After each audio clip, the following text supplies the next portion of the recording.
আসসালামু আলাইকুম ওয়া রাহমাতুল্লাহি ওয়া বারাকাতুহু।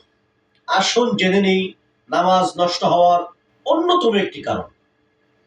মুসল্লির সামনে যদি লেখা কোনো বস্তু থাকে আর মুসল্লি ওইটা দেখার সাথে সাথে বুঝে ফেলেছে, তখন নামাজ নষ্ট হবে না। আর যদি লেখা বস্তুটি দেখে দেখে বুঝে বুঝে ঠোঁট নাড়িয়ে নাড়িয়ে পড়ে, তখন মুসল্লির নামাজ ফাসেদ হয়ে যাবে, নষ্ট হয়ে যাবে। এমন মুহূর্তে যদি সিজদায় সাহুও করে, তারপরেও নামাজ আদায় হবে না। অতএব তাকে পুনরায় নতুন করে নামাজ শুরু করতে হবে। অতএব আমাদের সামনে যদি কোনো লেখা কোনো বস্তু থাকে, তাহলে সেই দিক তাকাবো না, মনোযোগ সহকারে নামাজ পড়বো। আরেকটি বিষয় হলো, মসজিদের মধ্যে লেখা কোনো বস্তু না রাখা উচিত।